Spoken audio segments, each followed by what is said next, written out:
बार बार बोल रहे हैं शराबबंदी है, शराबबंदी है, हम ऐसे कर रहे हैं, वैसे कर रहे हैं। दरोगा को सस्पेंड कर देंगे, दरोगा कभी दरोगा नहीं बन पाएगा, थानाध्यक्ष नहीं बन पाएगा। लेकिन हो क्या रहा है, उनके गृह जिला में 14 लोग मर गए हैं और संख्या बढ़ते ही जा रहा है, लेकिन इस पर कोई स्टेटमेंट नहीं है। चुपचाप आंख मूंद कर बैठे हुए हैं। नहीं, हमारे तेजस्वी भैया ने वादा किया है और जब भी ये मुख्यमंत्री बनेंगे 10 लाख युवाओं को रोजगार जरूर मिलेगा। क्या लगता है, सपा की सरकार बनेगी या फिर दोबारा भाजपा आएगी वहाँ पे? एकदम पूर्ण विश्वास करिए कि सपा की सरकार बनने जा रही है। उत्तर प्रदेश में? उत्तर प्रदेश में शराब आता कहाँ से है? बगल के स्टेट से आ रहा है, बगल के स्टेट से आ रहा है। और कौन ला रहा है? प्रशासन ला रही है। बिना प्रशासन के मर्जी से कैसे ट्रक के ट्रक शराब घुस जाएगा? और उसमें भी कितने जिलों को पार करने के बाद पटना पहुंचती है। आपको याद होगा कि यहाँ पे भी नवादा में मरा था,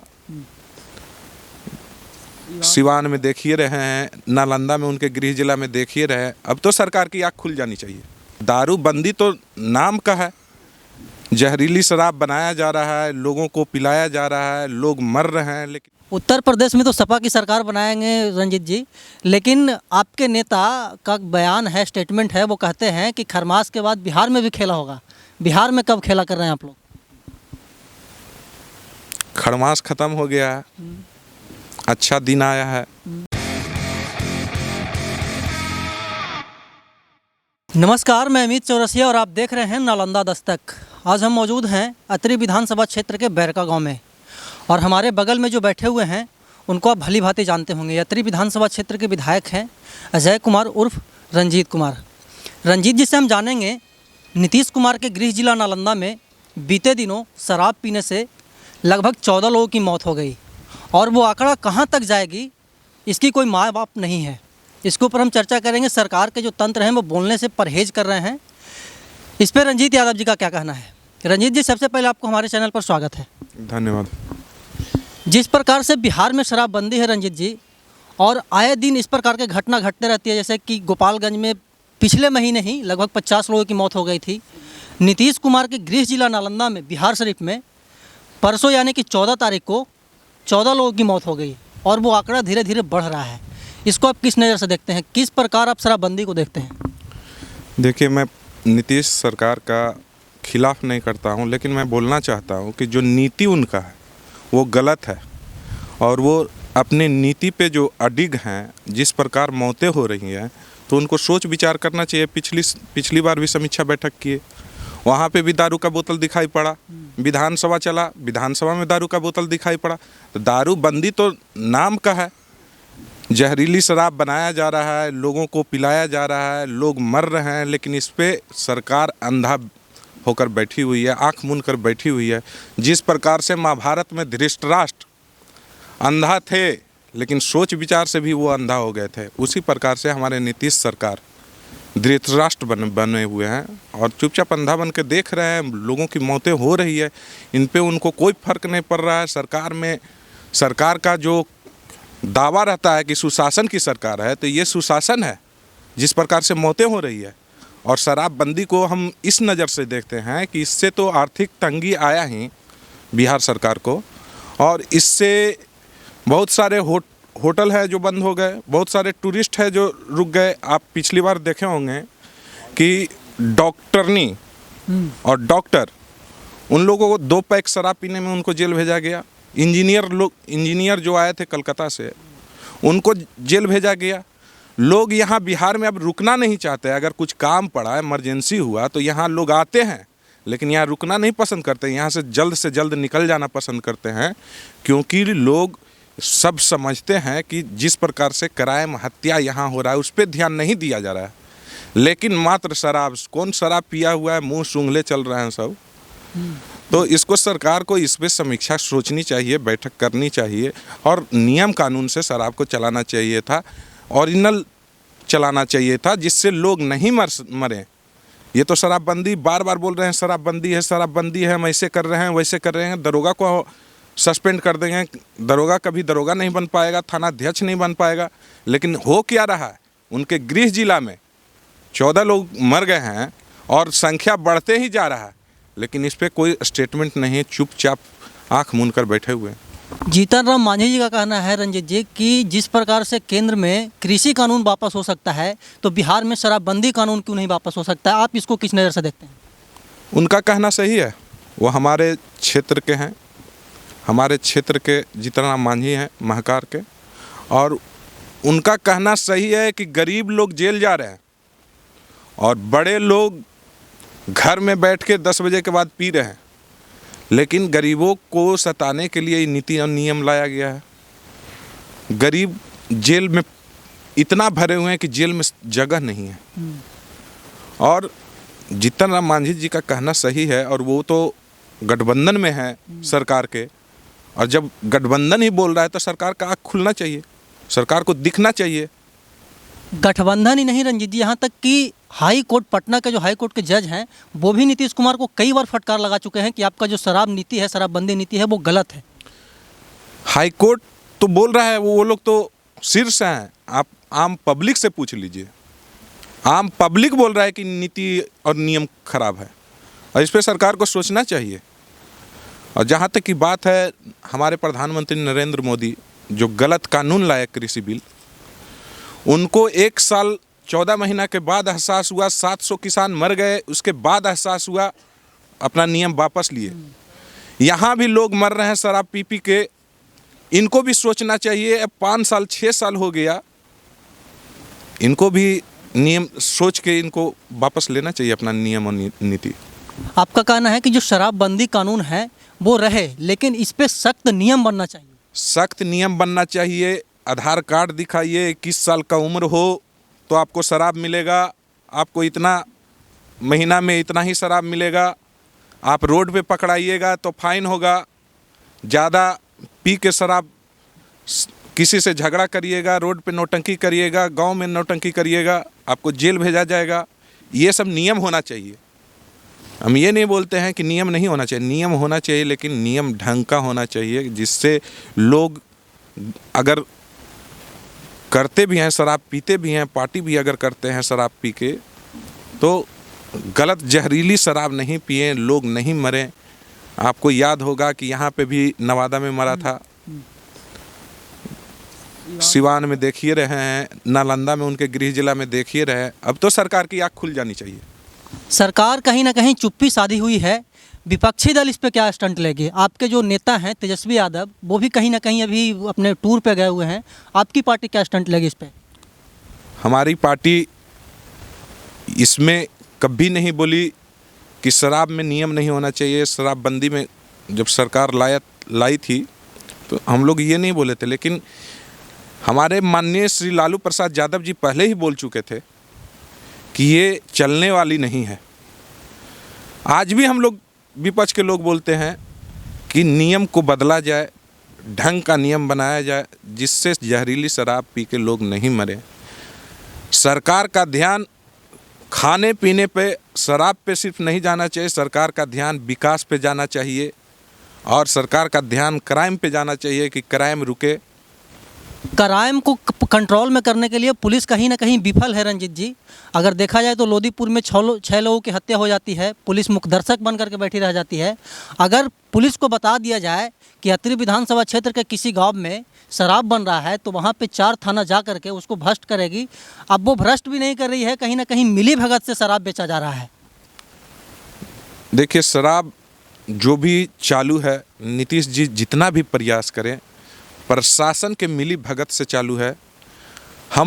अगर हम विधायक हो के भी अगर हम बोलते हैं कहीं कि वहाँ शराब बन रही है तो वहाँ जाएंगे, पैसा लेंगे, चल देंगे। तो ये तो एक कमाई का जरिया बना दिए हैं नीतीश जी। शराब पकड़ाया, कम संख्या में पकड़ाया, पैसा ले लिए। शराब आता कहाँ से है? बगल के स्टेट से आ रहा है, बगल के स्टेट से आ रहा है। और कौन ला रहा है? प्रशासन ला रही है। बिना प्रशासन के मर्जी से कैसे ट्रक के ट्रक शराब घुस जाएगा? और उसमें भी कितने जिलों को पार करने के बाद पटना पहुंचती है। तो ये सब मिली भगत है। शराब बंदी सरकार की, शराब ब्लैकमेलिंग सरकार की, शराब बेचना सरकार की। अच्छा, अब थोड़ा सा अगले टॉपिक पे बात करेंगे रंजीत जी। उत्तर प्रदेश में जिस प्रकार बीजेपी के जितने भी विधायक हैं वो सपा ज्वाइन कर रहे हैं, किस नज़र से देखते हैं आप उत्तर प्रदेश में क्या होने वाला है मार्च में? जो सरकार की है, जो भारत सरकार की है, उसका परिणाम है। जिस प्रकार से भारत सरकार ने अन्याय किया है किसानों के साथ में, जिस प्रकार से 12 महीना 14 महीना किसान बॉर्डर पे पड़े रहे, लोग किसान मरते रहे, जिस प्रकार से सरकार का मंत्री का बेटा गाड़ी से किसानों को रौंद दिया, वो उसी का कारण है कि लोग सपा में जा रहे हैं। लोग जानते हैं कि प्रधानमंत्री और गृह मंत्री जी सामंतवादी विचारधारा के हैं, और जिस प्रकार से किसानों को रौंदा गया है तो लोग जाएंगे ही सपा में। सपा अच्छा काम करती है। जिस प्रकार से स्टूडेंटों को पीटा गया, सब कुछ परिणाम सरकार का है। सपा में तो जाएंगे ही। क्या लगता है सपा की सरकार बनेगी या फिर दोबारा भाजपा आएगी वहाँ पे? एकदम पूर्ण विश्वास करिए कि सपा की सरकार बनने जा रही है उत्तर प्रदेश में। उत्तर प्रदेश में। उत्तर प्रदेश में तो सपा की सरकार बनाएंगे रंजीत जी, लेकिन आपके नेता का बयान है, स्टेटमेंट है, वो कहते हैं कि खरमास के बाद बिहार में भी खेला होगा। बिहार में कब खेला कर रहे हैं आप लोग? खरमास खत्म हो गया है, अच्छा दिन आया है, तो अच्छा दिन बिहार के अच्छे दिन लाने के लिए, बिहार को बचाने के लिए, लोगों को बचाने के लिए, जिस प्रकार से लोग मर रहे हैं जहरीली शराब पी के, जिस प्रकार से विकास रुका हुआ है, जिस प्रकार से आप जहां भी जाइए किसी ठेकेदार से पूछिए, रोड का जो काम हो रहा है वो रुका हुआ है, पैसा नहीं है सरकार के पास में। तो सरकार को तो संभालना, अगर बिहार को संभालना है तो सरकार तो लाना ही पड़ेगा। अब देखिए हमारे नेता क्या करते हैं। लगता है कि सरकार बनेगा 5 साल से पहले? जरूर बनेगा। एकदम आश्वस्त है? आश्वस्त है। अच्छा, जहाँ तक बात है विकास का, अथी रंजीत जी आप बोल रहे थे, तो मतलब कि सरकार वोटिंग के समय तेजस्वी जी का मतलब कि कहना था कि हम सरकार में आएंगे तो 10 लाख युवाओं को रोज़गार देंगे। अगर अभी बीच में अगर सरकार बनता है तो वो 10 लाख लोगों को, युवाओं को रोज़गार देंगे, या फिर उनका जो स्टेटमेंट था वो मतलब कि हवाबाजी हो जाएगा? नहीं, हमारे तेजस्वी भैया ने वादा किया है, और जब भी ये मुख्यमंत्री बनेंगे 10 लाख युवाओं को रोज़गार जरूर मिलेगा। जब भी बने मतलब अभी बने या फिर कुछ दिन के बाद? जब भी बनेंगे। इनका सोच है युवाओं के प्रति, इनका सोच है विकास के प्रति, इनका सोच है प्रगति के प्रति। जरूर हम वादा करते हैं कि तेजस्वी भैया जब भी बनेंगे सीएम, मुख्यमंत्री, उस दिन पहला कलम उनका उठेगा युवाओं को रोजगार देने के लिए। अच्छा, एक सवाल और बताइएगा रंजीत जी, एजुकेशन से रिलेटेड है। बहुत सारे स्कूल का हम परिभ्रमण कर रहे हैं, वहाँ पे शिक्षा का जो स्तर है वो बहुत मतलब कि अंधकार में है। उन सभी शिक्षकों को और शिक्षक जो मतलब कि बहाली हुआ है, उनके सिस्टम को आप किस नज़र से देखते हैं? फिर से एक बार पूछिए। मेरा सवाल है कि स्कूल, जो सरकारी स्कूल है, उसका जो मतलब कि स्थिति है, परिस्थिति है, वो बहुत ही दयनीय है। स्कूल का भवन को देखा जाए या फिर शिक्षकों की मतलब कि जो क्या बोलते हैं कि एजुकेशन को देखा जाए। हम अभी एक स्कूल में गए हुए थे तो वहाँ पे बहुत सारे शिक्षक ऐसे हैं जिनको राष्ट्रपति और प्रधानमंत्री का नाम नहीं पता है। वो बच्चों को क्या ज्ञान देते होंगे? उन सभी शिक्षकों को आप क्या कहना चाहेंगे? मैं शिक्षकों को नहीं कहना चाहूँगा, मैं तो सरकार को कहना चाहूँगा कि वैसे शिक्षक आप बहाल क्यों किए। और जहाँ तक शिक्षा की बात है तो शिक्षा तो ऐसे ही भी कोरोना के नाम पे चौपट हो गया है। ऑनलाइन पढ़ाई, मोबाइल बच्चा को दे दीजिए, ऑनलाइन पढ़ाई करेगा कि मोबाइल में गेम खेलेगा कि क्या करेगा। माँ बाप वहाँ पे बैठा हुआ नहीं रहेगा। और जहाँ तक भवन की बात करते हैं, बहुत सारे ऐसे भवन हमारे क्षेत्र में, बहुत सारे ऐसे भवन हैं कि वहाँ जाइएगा तो लड़कियाँ पढ़ने कैसे जाएगी, लड़के पढ़ने कैसे जाएंगे, जब वहाँ शौचालय तक नहीं है।